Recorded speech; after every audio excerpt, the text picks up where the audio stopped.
My name is Eleanor Margaret Hayes, and I am writing this from my hospital bed at St. Mary's Medical Center. The autumn light filters through the window beside me, casting golden shadows across the white sheets that have become my world.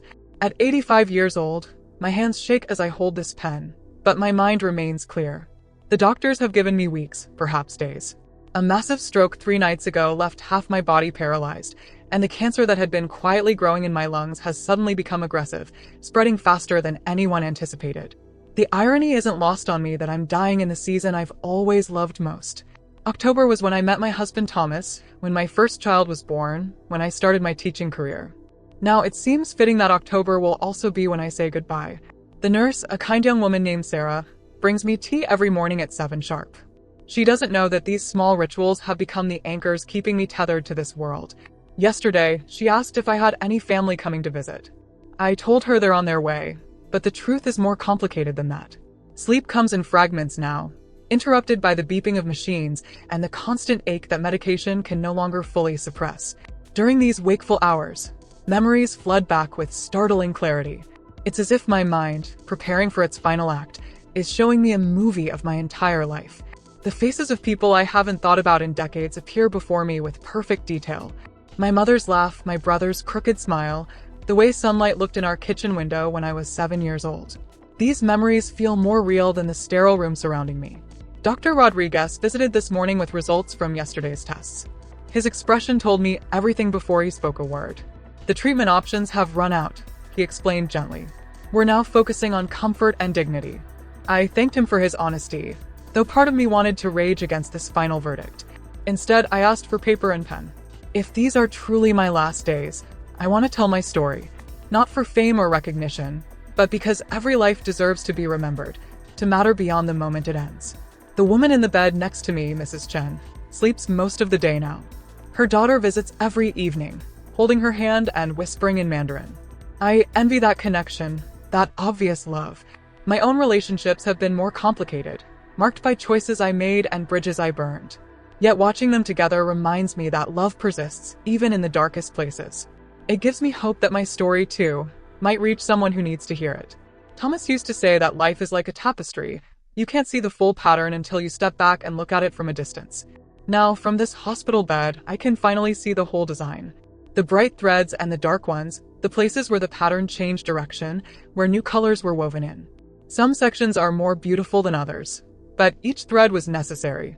Each moment led to the next, creating something that is uniquely mine, something worth preserving. Tonight, as I begin this journey through my memories, I'm not afraid of what's coming. Death has been my companion for weeks now, sitting quietly in the corner of my room. We've made our peace. What frightens me more is the idea that my story might die with me, that the lessons I've learned and the love I've shared might disappear as if they never happened. So I write, fighting against time and weakness, determined to leave something behind. The first memory that comes to me is of my childhood home in rural Pennsylvania.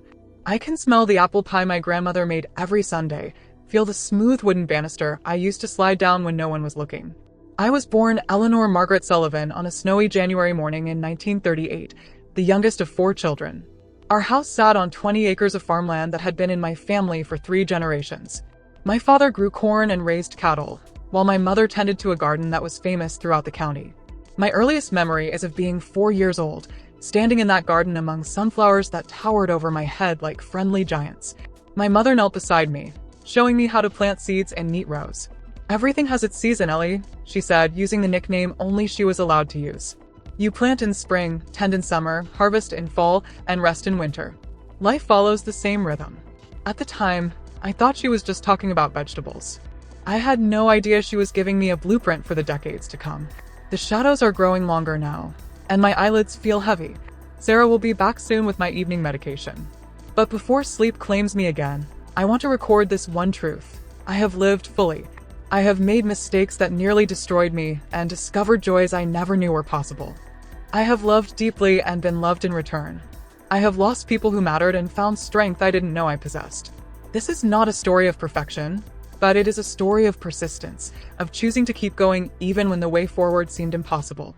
Tomorrow, if I'm blessed with another day, I'll tell you about my childhood and the events that shaped the woman I became. For now, I close my eyes and let the memories wash over me like waves.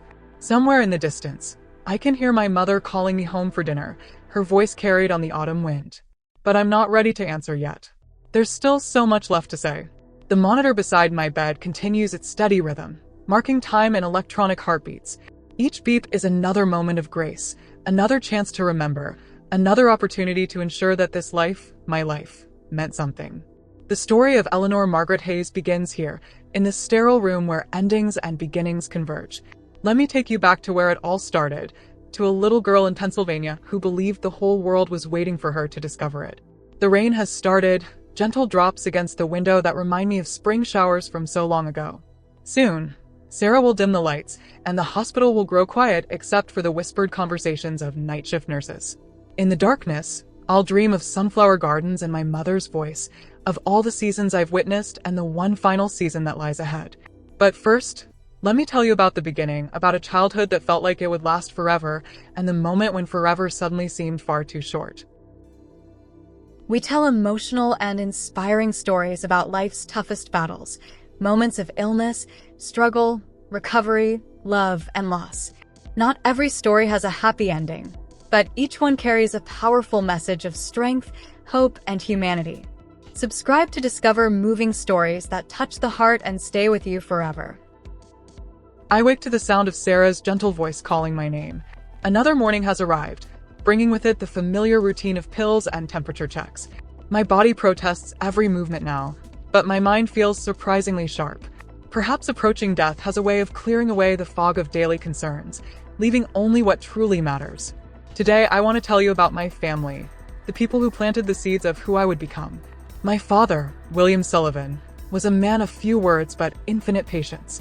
I can see him now, walking through our cornfields at dawn, checking each plant with the careful attention of someone who understood that small details determine great outcomes.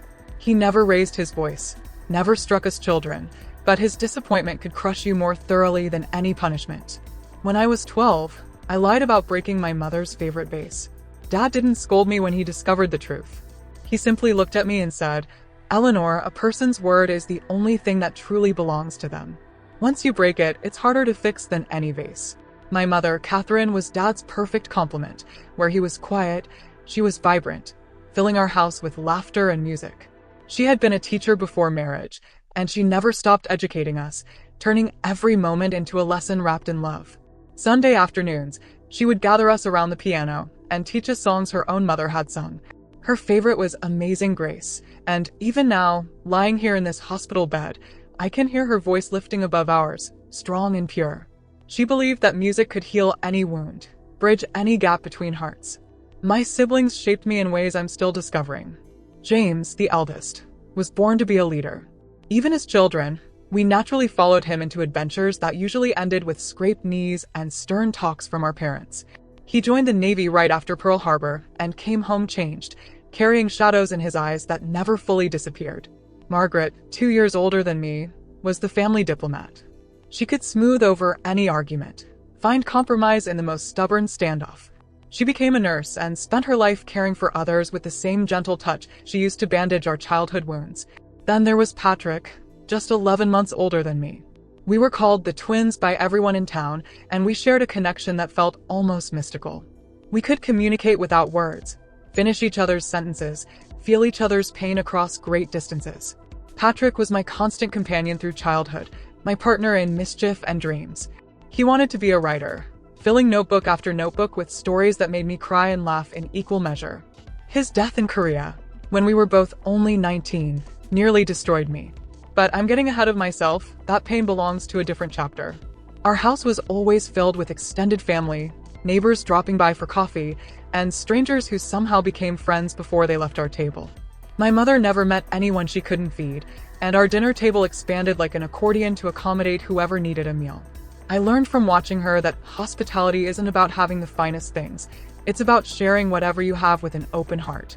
Some of my happiest memories are of those crowded dinners, voices mixing in conversation, children running between the adults, love multiplying instead of dividing when shared among many. School was my sanctuary and my challenge. I was naturally bright but terribly shy, preferring books to playground games. Mrs. Henderson, my third-grade teacher, recognized something in me that I didn't yet see in myself. She started giving me extra books to read, more challenging assignments that pushed me beyond the standard curriculum. After school, she would keep me behind to discuss the stories I'd devoured, treating my opinions as if they mattered as much as any adults. She was the first person outside my family to believe I had something special to offer the world. The Great Depression cast long shadows over my early years, though my parents shielded us children from the worst of it. I remember the way my mother would water down the soup to make it last longer, how my father would wear the same pair of shoes until they literally fell apart. Yet somehow we never felt poor. There was always enough love to go around, enough laughter to fill the quiet moments, enough hope to believe that better days were coming. My parents taught us that wealth wasn't measured in dollars, but in the richness of relationships and the satisfaction of honest work. Our farm wasn't just our home, it was our university. Dad taught us that every task, no matter how small, contributed to something larger. When I complained about gathering eggs every morning, he explained that those eggs would become breakfast for a traveling salesman or medicine for a sick neighbor my mother was caring for. Everything connected to everything else, he said. Every action rippled outward in ways we might never see. This lesson would guide me through decades of decision-making, reminding me that no choice exists in isolation. Sundays were sacred in our house, not just because of church, but because it was the one day the whole family slowed down together. After service and dinner, we would all pile into Dad's old truck and drive to the lake where he had learned to swim as a boy. I loved those afternoons, watching my brothers skip stones while Margaret and I collected interesting shells. Mom and Dad would sit on their favorite log, holding hands and talking quietly while we played. Even then, I understood I was witnessing something precious, a love that had deepened through years of shared joys and sorrows. The seasons marked our lives in profound ways. Spring brought the excitement of planting and birth, new calves, baby chicks, the first green shoots pushing through dark soil. Summer meant long days of work that ended with evening thunderstorms and firefly hunts. Fall was harvest time, when our efforts throughout the year finally bore fruit, filling our root cellar and our hearts with abundance. Winter offered rest and reflection, long nights by the fire with books and stories, planning for the cycle to begin again.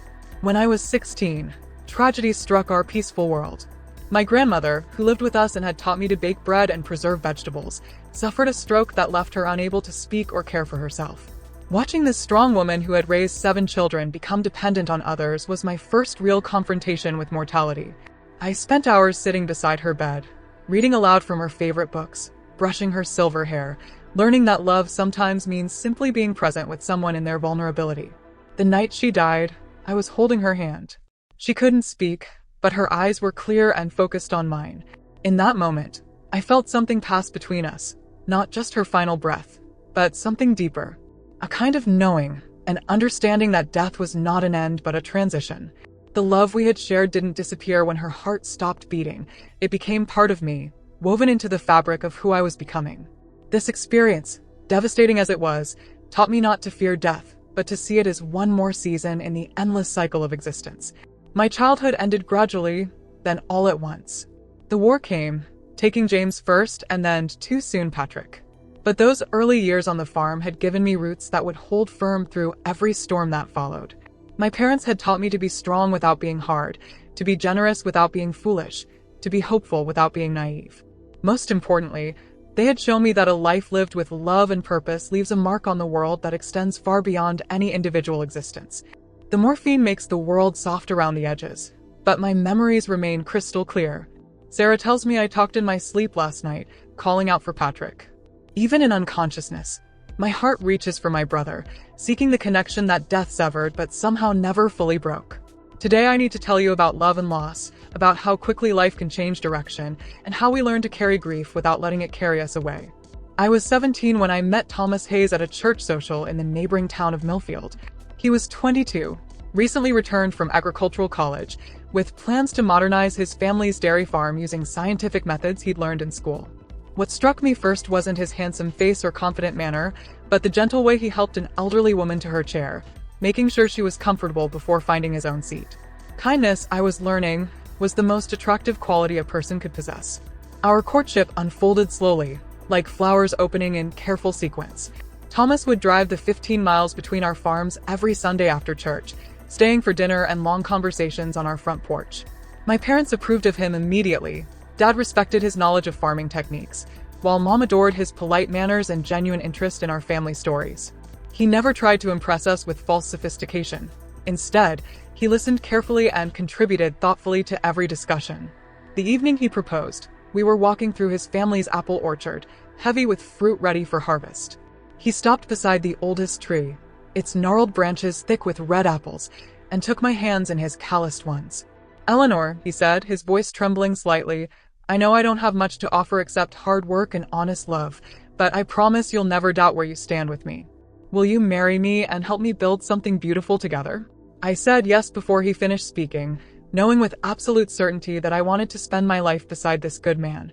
We married in October of 1957, just after my 19th birthday. The ceremony took place in the little white church where I'd been baptized, with both our families crowding the simple wooden pews. I wore my mother's wedding dress, altered to fit my smaller frame, and carried wildflowers Thomas had picked that morning from the meadow where we'd shared our first kiss.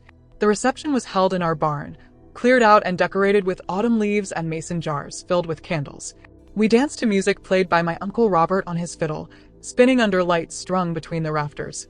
Those first years of marriage were the happiest I'd ever known. Thomas was building up his dairy herd while I established a small business selling eggs and vegetables at the local market. We lived simply but contentedly in the little house his grandfather had built, adding rooms as we could afford them and dreaming of the children who would someday fill those spaces with laughter. Every evening, we would sit on our porch and plan our future together, sharing hopes and fears with the trust that comes from absolute commitment to another person. Our first child, William Thomas Hayes, was born on a snowy December morning in 1959. The labor was long and difficult, nearly 24 hours of pain that left me exhausted but euphoric. When the midwife placed that wrinkled, red-faced bundle in my arms, I understood for the first time what people meant when they talked about love at first sight. This tiny person had been part of me, and now he was separate but still completely mine. Thomas cried when he held his son, tears of joy and overwhelming responsibility mixing on his weathered cheeks. Billy, as we called him, was an easy baby who rarely cried and seemed fascinated by everything around him. I would carry him through the house, narrating my daily tasks as if he could understand every word. Thomas installed a baby seat on his tractor so our son could help with the farm work, riding along as his father tended to crops and cattle. Those were golden days, when our little family felt complete and the future stretched ahead like an endless summer afternoon. When Billy was 18 months old, I became pregnant again. This pregnancy felt different from the start. I was sicker, more tired, and the baby seemed restless, kicking constantly as if eager to enter the world. Mary Catherine Hayes arrived 6 weeks early on a rain-soaked April night. She was tiny but perfectly formed, with a fierce cry that announced her determination to live despite her premature entrance. The doctor warned us that early babies often struggled, but Mary seemed to thrive from the moment she drew breath. Having 2 children under 3 was both exhausting and exhilarating. Billy proved to be a devoted big brother, always wanting to help feed Mary or bring her toys when she cried. I would find him standing beside her crib in the mornings, talking to her in his own baby language while she watched him with serious eyes. Thomas proved to be a wonderful father, patient and playful, turning ordinary moments into adventures through his enthusiasm and creativity. In 1963, when Billy was 4 and Mary was 2, I suffered the first major loss of my adult life. My mother, who had seemed healthy and strong just weeks before, was diagnosed with pancreatic cancer. The disease moved through her body with terrifying speed, stealing her appetite, her energy, and finally her hope. I spent those final months driving back and forth between my home and my childhood farm, trying to care for my young children while watching my mother fade away. The night she died, I was sleeping in the chair beside her bed when she suddenly opened her eyes and looked directly at me. "Take care of them, Ellie," she whispered, her voice barely audible. I knew she meant not just my children, but my father, my siblings, all the people she would no longer be able to nurture and protect. The weight of that responsibility felt crushing, but I promised her I would try. She smiled then, squeezed my hand with surprising strength, and closed her eyes for the last time. Grief hit me harder than I'd expected. Even though I'd watched her declining health for months, losing my mother felt like losing my anchor to the world. She had been my guide through every challenge, my cheerleader through every triumph, my soft place to land when life became overwhelming. Thomas held me as I sobbed night after night, understanding that some losses can only be healed by time and the gradual acceptance that love doesn't end with death. It transforms into something different but equally precious. 6 months after my mother's funeral, my father remarried a widow from the next county named Helen Morris. I was shocked at first, feeling somehow betrayed by his apparent eagerness to replace my mother. But as I got to know Helen, I realized she wasn't trying to take my mother's place. She was simply offering companionship to a lonely man who had spent 40 years sharing his life with someone. She was kind to my children and respectful of my mother's memory, and gradually I came to appreciate the comfort she brought to my father's remaining years. The mid-1960s brought changes that rippled through our rural community like stones thrown into still water. Young people were leaving farms for factory jobs in distant cities. Television was bringing the outside world into our living rooms, and traditional ways of life were shifting beneath our feet. Thomas struggled with whether to expand our dairy operation or sell the land to developers who were beginning to circle our area like vultures. Every decision felt momentous, as if we were choosing not just our own future, but the future of a way of life that had sustained our families for generations. During this time of uncertainty, I found strength in unexpected places. The other young mothers in our church formed a support group that met weekly to share childcare duties and adult conversation. These women became my closest friends, offering practical help and emotional support through the challenges of raising children while managing households and supporting husbands through difficult times. We laughed together, cried together, and learned together that we were stronger as a community than any of us could be alone. The machines around my bed have grown louder, or perhaps my hearing has become more sensitive as other faculties fade. Dr. Rodriguez visited this morning with gentle eyes that told me everything his words couldn't. We're measuring time differently now, not in months or weeks, but in moments of clarity between waves of medication. Today, I want to tell you about the years when my life felt most full, when our little house overflowed with children's voices and every day brought new discoveries. Our third child, James Patrick Hayes, arrived in the spring of 1965, named for my brother who never came home from Korea.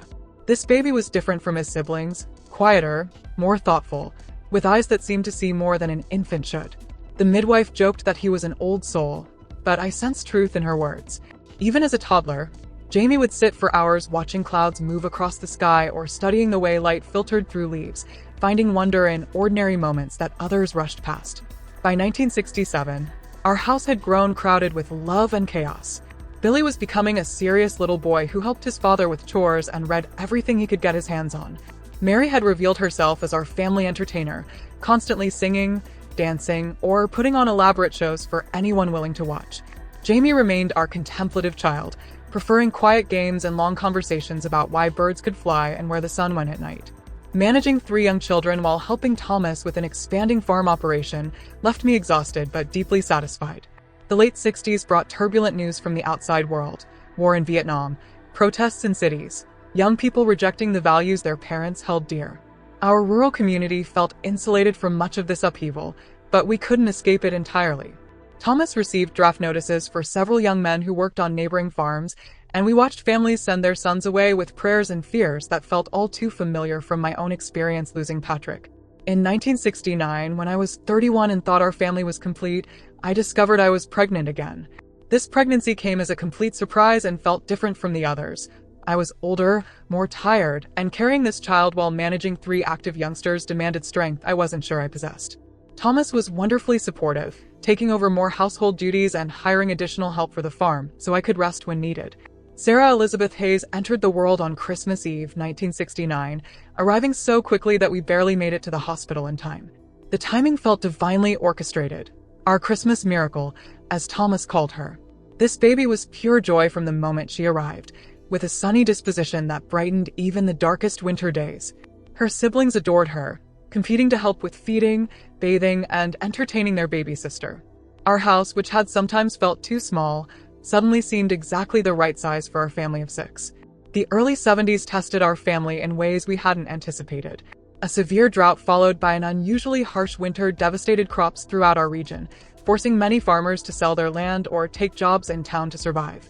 Thomas worked 16-hour days trying to keep our dairy operation profitable, while I managed the household and started a small catering business to bring in extra income. We were tired constantly, but we were determined not to lose the land that had been in Thomas's family for 3 generations. During this difficult period, I learned the true meaning of partnership. Thomas and I functioned as a team, each picking up slack when the other faltered, making decisions together and supporting each other through setbacks that might have destroyed a weaker marriage. We were too busy surviving to analyze our relationship, but looking back, I see those hard years as the foundation of everything that followed. We discovered that we could weather any storm as long as we faced it together. Billy proved to be a natural farmer, showing genuine interest in crop rotation, soil management, and animal husbandry that delighted his father. At 10 years old, he was already discussing agricultural innovations with the enthusiasm of a seasoned professional. Mary displayed artistic talents that amazed us. She could draw, paint, and create beautiful things from the most ordinary materials. Jamie continued to be our philosopher, asking questions that made us think deeply about faith, fairness, and the meaning of existence. Sarah brought laughter to every situation, her infectious giggles capable of lifting spirits even on the hardest days. The children grew up understanding that everyone in our family had responsibilities that contributed to our collective well-being. They learned to milk cows, collect eggs, weed gardens, and help with harvest activities appropriate to their ages. More importantly, they learned that honest work was nothing to be ashamed of and that taking care of each other was the most important job any of us would ever have. These lessons served them well in later years when they faced their own challenges and had to draw upon reserves of strength and character we helped them build. Sunday dinners became sacred traditions during these years, with extended family, neighbors, and often strangers gathering around our large oak table. I would spend Saturday afternoons preparing enormous meals that somehow stretched to feed however many people showed up. These gatherings were where our children learned the art of conversation, the importance of listening to their elders, and the joy that comes from sharing abundance with others. Some of my happiest memories are of these crowded, noisy meals where love was served alongside pot roast and homemade pie. As the children grew older, our house became the gathering place for their friends as well. I made it clear that our door was always open to any young person who needed a safe place to spend time, a hot meal, or simply someone to listen without judgment. Thomas installed a basketball hoop in the barn and cleared space for neighborhood games that often lasted until darkness forced everyone inside for cookies and milk. We wanted our children to understand that home should be a place where people felt welcomed and valued. Education remained a priority despite our financial struggles. I helped with homework every evening, turning our kitchen table into a classroom where we worked through math problems, practiced spelling words, and discussed everything from science experiments to historical events. Thomas contributed his practical knowledge, teaching the children to think logically and solve problems creatively. We couldn't afford many luxuries, but we never skimped on books, considering them investments in our children's futures rather than expenses we couldn't afford. The mid-70s brought changes that would reshape our family dynamics forever. Billy, now 16 and passionate about farming, announced his intention to study agriculture in college and return to expand our operation using modern techniques. Mary, 14 and increasingly serious about her art, wanted to attend a specialized high school in the city that offered advanced creative programs. Jamie, at 11, was already showing academic abilities that his teachers believed could carry him anywhere he chose to go. Sarah, our youngest at 6, was still discovering her gifts but showing signs of the leadership qualities that would define her adult life. Each child was developing their own identity while remaining connected to our family's values and traditions. Watching them grow into unique individuals with their own dreams and talents was both thrilling and terrifying. Thomas and I began to realize that our job was shifting from protecting and providing for our children to preparing them for independence. This transition challenged everything we thought we knew about parenting and forced us to examine our own fears about letting go of the people we loved most in the world. Sarah checks my pulse more frequently now, her young face showing concern she tries to hide behind professional competence. The numbers on my monitors tell a story my body already knows. I'm running out of time to finish this tale. But my mind remains clear, perhaps clearer than it's been in years, as if approaching death has stripped away all distractions and left only the essential truths. Today I must tell you about the middle years, when our scattered family faced challenges that tested every value we tried to instill. The 1980s arrived with unexpected tragedy. Billy, now a Marine captain stationed in Lebanon, was among the 241 service members killed in the barracks bombing of October 1983. The knock on our door came at dawn, delivered by 2 uniformed officers whose presence told us everything before they spoke a single word. I remember falling to my knees in our kitchen, the same kitchen where I'd packed Billy's lunch for his first day of school, where I'd celebrated his 18th birthday just 6 years earlier. The pain of losing a child is indescribable. It feels like having your heart torn from your chest while being expected to continue breathing. Thomas aged 10 years in the weeks following Billy's funeral. He would stand in our fields for hours, staring at nothing, carrying conversations with his absent son that broke my heart to witness. Our remaining children rallied around us with strength that surprised everyone. Mary flew home from art school and stayed for 3 weeks, cooking meals and managing visitors while Thomas and I struggled to function. Jamie, now 18 and wise beyond his years, took over many of the farm responsibilities without being asked. Sarah, barely 14, became our family's emotional caretaker, somehow knowing exactly when we needed hugs and when we needed space. The grief counselor we eventually consulted warned us that losing a child tests marriages more severely than almost any other trauma. Statistics showed that many couples don't survive such devastating loss. For months, Thomas and I moved through our daily routines like ghosts, connected by shared sorrow but unable to comfort each other. I wanted to talk about Billy constantly. Thomas couldn't bear to hear his name spoken. I found solace in church. Thomas questioned how God could allow such senseless destruction. We were drowning in the same ocean but couldn't reach each other to offer rescue. Slowly, painfully, we began to heal. The turning point came when Thomas found Billy's old journal in the barn, filled with dreams of expanding our farm operation using innovative techniques he'd learned about during a service. Reading our son's plans for the future he'd never have, Thomas made a decision that surprised everyone. He would implement Billy's ideas as a living memorial, transforming our farm into the modern operation our son had envisioned. This project gave Thomas purpose and allowed him to feel connected to Billy in a way that honored both grief and hope. Mary returned to art school but changed her focus from pure fine arts to art therapy, wanting to help others process trauma through creative expression. Her paintings from this period were darker, more complex, infused with themes of loss and recovery that resonated with viewers who had experienced their own griefs. She began exhibiting in galleries and winning recognition for work that seemed to speak directly to the wounded hearts of anyone who viewed it. Beauty emerging from pain. That was Mary's gift to the world. Jamie struggled with survivors' guilt and questions about his own future. He'd been accepted to several universities but felt obligated to stay home and help with the farm. Thomas and I insisted he pursue his education, knowing that limiting his opportunities wouldn't honor Billy's memory or serve anyone's interests. Jamie eventually chose to study agricultural engineering, finding a way to combine his intellectual gifts with his love for the land. His decision to specialize in sustainable farming practices would later revolutionize our operation and inspire neighboring farmers to adopt similar methods. Sarah, our youngest, channeled her grief into fierce determination to make the most of every opportunity life offered. She threw herself into school activities, sports, and community service with intensity that sometimes worried us. By her senior year, she was valedictorian, student body president, and captain of the volleyball team. College scouts recruited her aggressively, but Sarah had already decided on pre-med studies, determined to save lives in honor of the brother whose life couldn't be saved. The late 1980s brought economic challenges that tested our family's resilience in different ways. The farm crisis that devastated rural America affected us despite Thomas's efforts to modernize our operation. Interest rates soared, land values plummeted, and many of our neighbors were forced into bankruptcy. We held on, but barely, selling more acreage and taking bank loans that kept me awake at night worrying about our future. The security I'd always associated with owning land evaporated as quickly as morning dew in summer heat. During this difficult period, I made a decision that changed our family's trajectory forever. With my catering business thriving despite the economic downturn, I suggested we transform part of our remaining land into an event venue. The idea terrified Thomas initially. Our farm had always been about growing things, not hosting strangers for celebrations.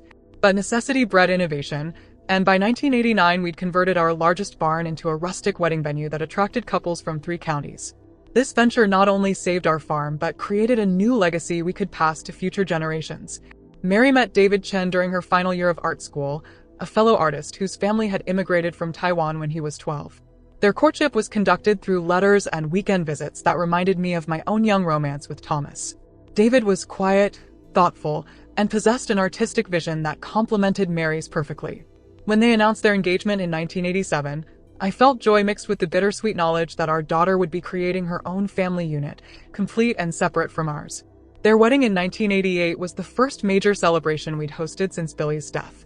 Mary wore my wedding dress, altered again to fit her taller frame, and carried wildflowers mixed with roses, a combination of tradition and innovation that seemed to symbolize her approach to life. The ceremony took place in our newly renovated barn, with sunlight streaming through the windows Thomas had installed to showcase the countryside beyond. Watching my daughter exchange vows with this good man, who clearly adored her, reminded me that life continues to offer gifts even in the midst of grief. Jamie graduated from college in 1989 with degrees in agricultural engineering and business management, returning home with ideas that seemed both revolutionary and logical. He proposed converting half our remaining farmland to organic production, a concept that most local farmers viewed with skepticism. Thomas was initially resistant, but Jamie's passion and detailed business plans eventually won him over. The transition was challenging and expensive, but within 3 years our organic vegetables and free-range eggs commanded premium prices at farmers markets throughout the region. Sarah's acceptance to medical school at Johns Hopkins filled us with pride tinged by the familiar sadness of watching another child leave home. She'd chosen to specialize in emergency medicine, drawn to the fast-paced environment where quick decisions could mean the difference between life and death. The irony that she was pursuing the medical knowledge that might have saved her brother wasn't lost on any of us, but Sarah channeled her grief into determination that impressed her professors and inspired her classmates. The early 1990s brought grandchildren and the indescribable joy of watching our family tree grow new branches. Mary and David's first child, William Thomas Chen, arrived in 1991, named for the uncle he'd never meet but whose memory would shape his understanding of service and sacrifice. Holding this perfect baby, I felt Billy's presence more strongly than I had since his death. Love, I realized, creates connections that transcend physical existence, weaving past and future together in ways that defy understanding but demand acceptance. Little Tommy, as we called him, was followed 2 years later by his sister, Catherine Rose, named for my mother and Mary's middle name. These grandchildren brought healing to our household that no amount of counseling or time alone could have accomplished. Thomas rediscovered joy watching Tommy follow him around the farm the same way Billy once had. I found purpose in teaching Catherine the domestic skills my own mother had passed down to me. The circle was completing itself in ways both heartbreaking and beautiful. Jamie surprised everyone by falling in love with Rebecca Martinez, a veterinarian who shared his passion for sustainable agriculture. Their courtship was conducted primarily on horseback, riding the trails that crisscrossed our property while discussing everything from soil management to philosophy. Rebecca brought knowledge of animal husbandry that enhanced our farm's profitability while adding her warm laugh and generous spirit to our family gatherings. Their wedding in 1994 was smaller than Mary's but equally joyful, celebrated with the same wildflower arrangements and fiddle music that had marked our family celebrations for generations. Sarah's medical training consumed most of the 1990s, leaving little time for serious relationships, but providing her with skills that would eventually touch thousands of lives. During her residency, she met Michael O'Brien, an Irish surgeon whose dry wit and unwavering dedication to patient care matched her own. Their romance bloomed slowly amid the chaos of hospital life, built on shared values and mutual respect rather than dramatic passion. When Sarah called to tell us about their engagement, her happiness was evident even across the phone lines. The new millennium arrived with our family more scattered geographically than ever before, but perhaps more connected emotionally than we'd been since Billy's death. Mary and David had established successful art careers while raising their children in Chicago. Jamie and Rebecca were transforming our farm into a model of sustainable agriculture that attracted students and researchers from across the country. Sarah was completing her residency while planning a wedding that would bring all of us together for the first time in several years. Thomas and I, now in our 60s, found ourselves in the unexpected role of elder statespeople in our community. Our survival through multiple crises had given us credibility when other families faced their own challenges. I began counseling other mothers who'd lost children, sharing the hard-won wisdom that grief never fully disappears, but can be transformed into compassion for others who suffer similar losses. Thomas became a mentor to young farmers, teaching practical skills while modeling the resilience required to weather agricultural uncertainties. The wedding venue business had grown beyond anything we'd imagined, booking celebrations months in advance and earning a reputation for rustic elegance that attracted couples from several states. Managing this enterprise while maintaining our farming operations required energy that sometimes exceeded our aging body's capacity, but the work provided purpose and financial stability that allowed us to help our children pursue their dreams without worrying about supporting their parents. Looking back on those middle decades, I see them as a time when our family learned to bend without breaking, to adapt without losing our essential identity. The losses we suffered were profound and permanent, but they also taught us that love is stronger than death, that values matter more than possessions, and that the greatest legacy we can leave is not what we accomplished, but whom we influenced. These lessons would prove essential in the years ahead, when new challenges would test everything we thought we knew about strength, faith, and the enduring power of family bonds. The afternoon light through my hospital window has grown softer, more golden, reminding me of the way autumn sunlight used to filter through our kitchen windows during those blessed years when our scattered children began returning to us in new forms. My breathing is more labored now, each word requiring effort that would have been unthinkable just days ago. But I'm determined to tell you about the sweetness that can come with age, the unexpected gifts that arrive when you least expect them.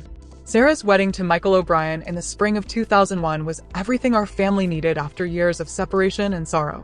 She looked radiant walking down the aisle of our old church, her medical school colleagues mixing with Irish relatives who'd flown across the ocean to celebrate. Michael's father, a County Cork farmer, bonded immediately with Thomas over shared stories of working the land and dealing with unpredictable weather.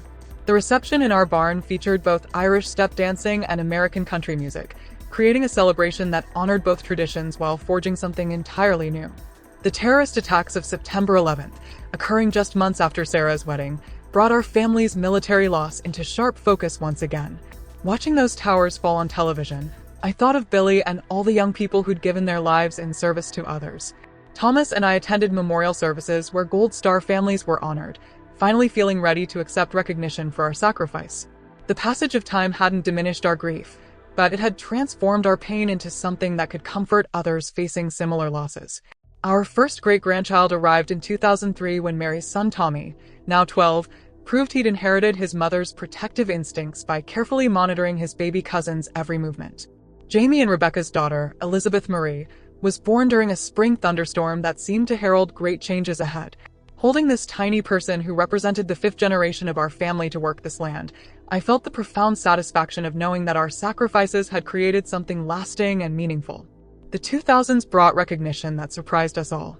Jamie's innovations in sustainable farming attracted attention from agricultural universities and government agencies interested in replicating our success. He began traveling extensively, speaking at conferences and consulting with farmers transitioning to organic methods.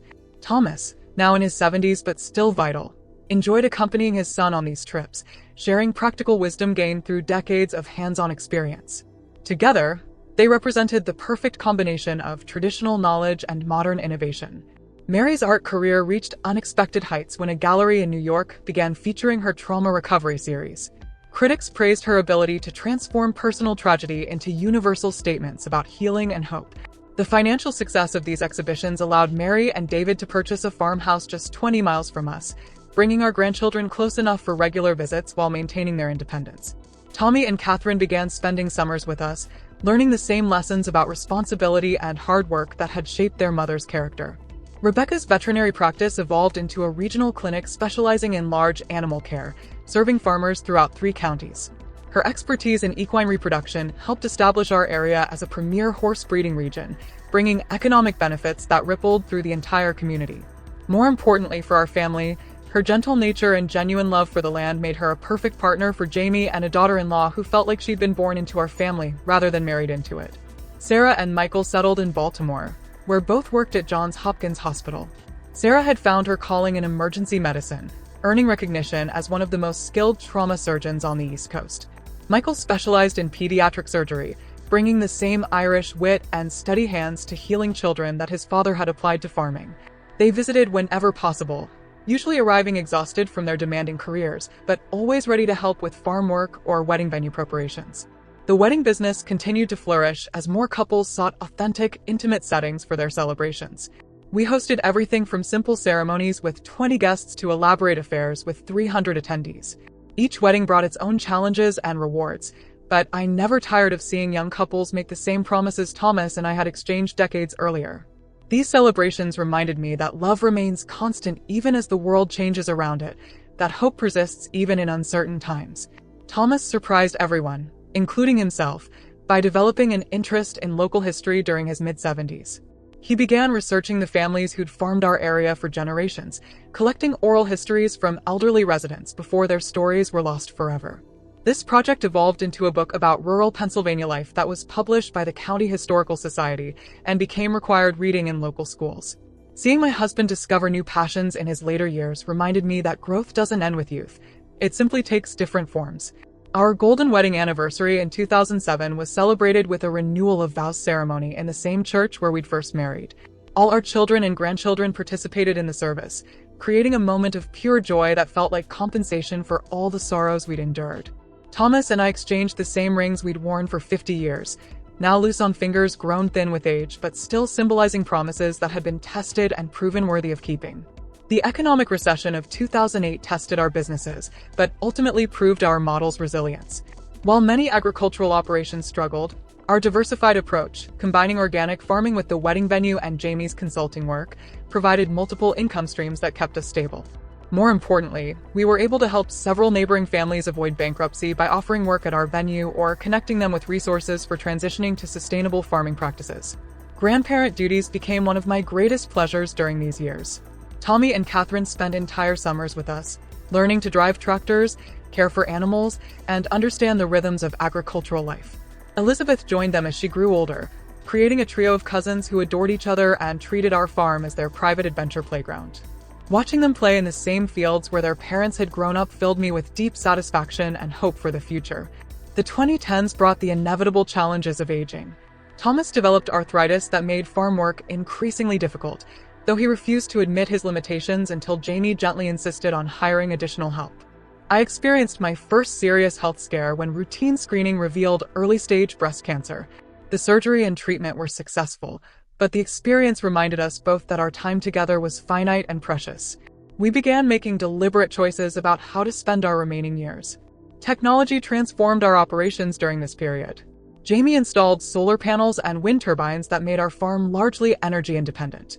The wedding venue began featuring these sustainable technologies as selling points for environmentally conscious couples. Our website showcased not just our beautiful facilities, but also our commitment to environmental stewardship, attracting clients who shared our values while generating premium pricing for our services. Mary's children grew into remarkable young adults who made us proud in different ways. Tommy inherited his mother's artistic sensitivity but channeled it toward music, earning admission to Juilliard for violin studies. Catherine proved to be a natural athlete and scholar, receiving full scholarships to play soccer at several top universities.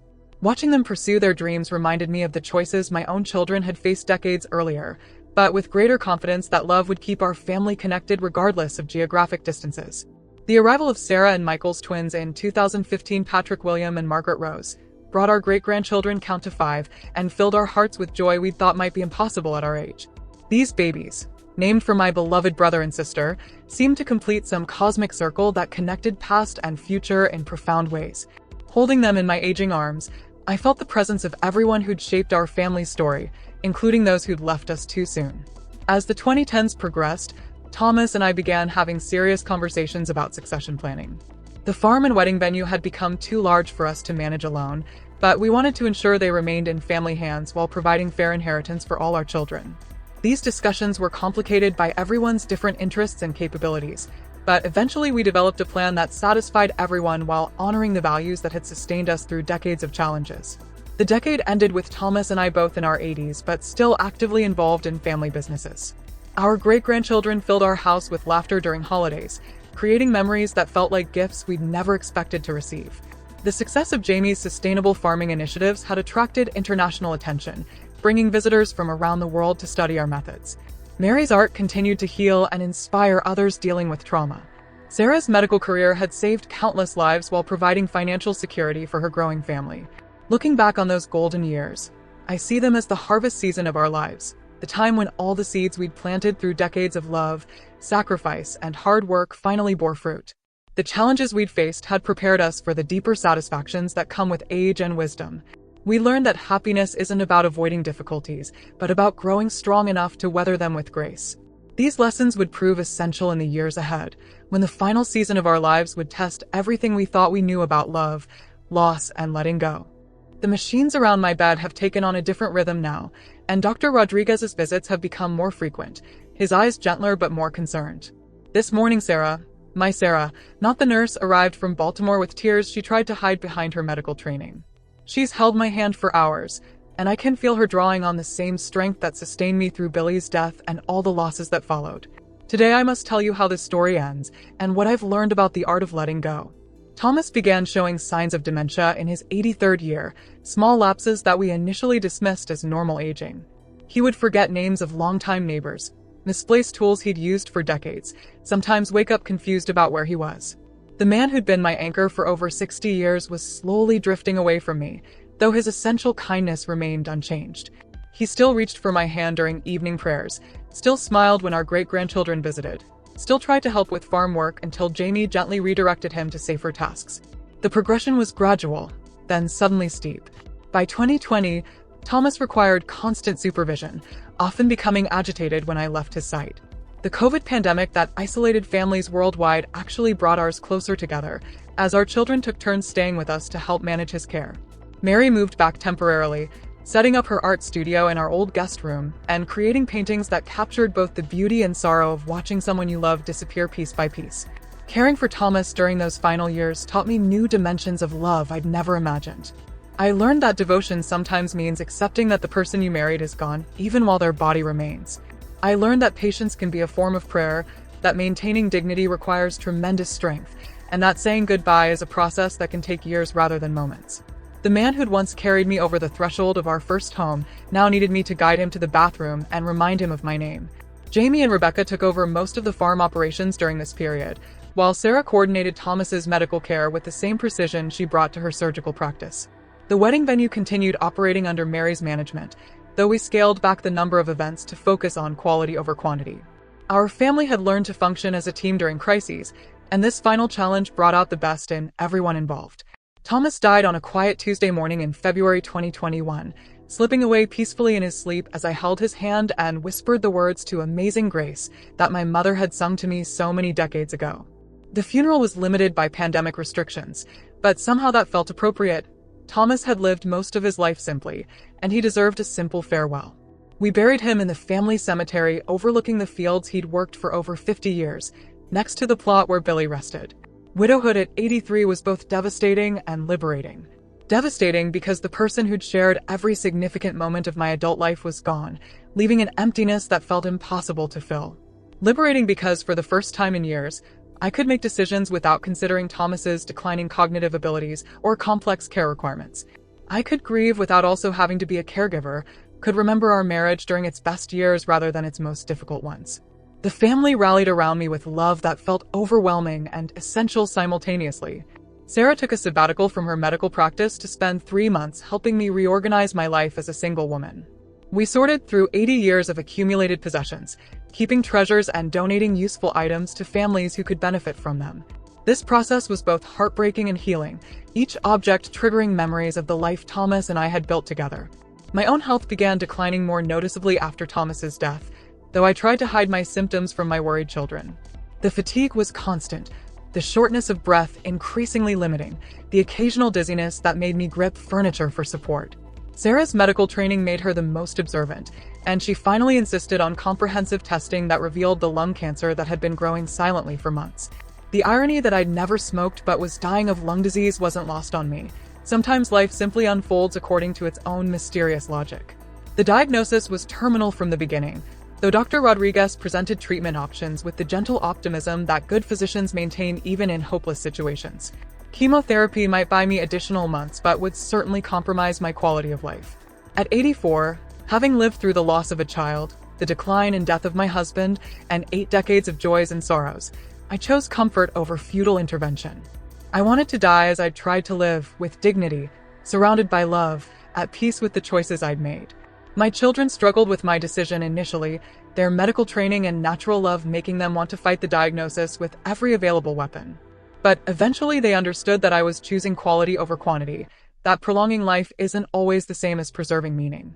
We had frank conversations about death that were both difficult and liberating, acknowledging fears while celebrating the time we'd been granted together. The final months brought unexpected gifts alongside the obvious sorrows. My great-grandchildren, now old enough to understand that I was dying, visited frequently and shared their young lives with touching generosity. They showed me their school projects, told me about their friends, asked questions about family history that revealed they understood the importance of connection and continuity. Their presence reminded me that death is part of the natural cycle, that every ending enables new beginnings. Mary's art during this period reflected themes of transcendence and continuity that spoke to viewers dealing with their own losses. Her paintings from my final months were luminous, filled with light that seemed to promise that something beautiful persists, even after physical existence ends.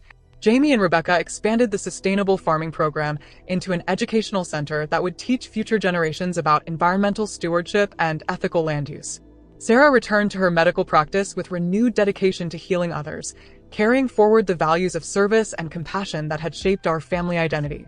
The stroke that brought me to this hospital bed occurred 3 weeks ago while I was sitting in my garden, watching the sunrise paint the sky in shades of gold and pink that reminded me of my mother's favorite dress. The paralysis that followed was immediate and extensive, stealing my mobility while leaving my mind strangely clear.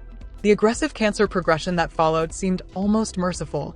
My body was finally demanding the rest I'd been too stubborn to accept voluntarily. Now, as I finish writing this story in a hospital room that has become my final home, I want to share the most important lesson I've learned during 85 years of living. Love is the only thing that truly lasts. Everything else, wealth, fame, possessions, even our physical bodies, is temporary.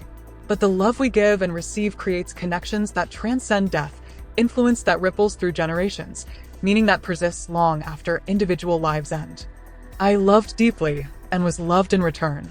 I raised children who became good adults, who married well and raised their own children with values that honor our family's legacy. I lost people who mattered tremendously, but I learned that grief is simply love with nowhere to go, and that love, once given, never truly disappears.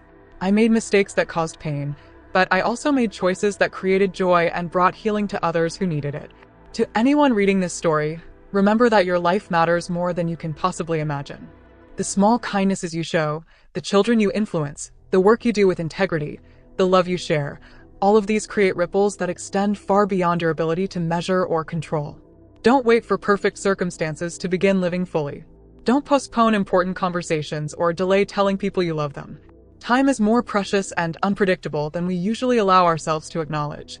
The sun is setting outside my window now, painting the sky in colors that remind me of every beautiful sunset I've witnessed during my long life. My children are gathered around my bed, holding my hands and speaking in the gentle voices they've used since they were small. Soon I'll close my eyes for the final time, confident that the love we've shared will continue in their hearts and in the hearts of their children's children. Eleanor Margaret Hayes lived 85 years, loved deeply, lost greatly, and learned that every ending is also a beginning.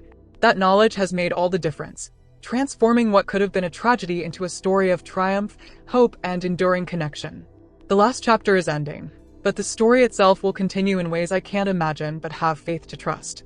My final words are these: love fearlessly, forgive generously, live fully, and remember that every moment is a gift, every breath a blessing, every day an opportunity to make a difference in this beautiful, heartbreaking, miraculous world we share.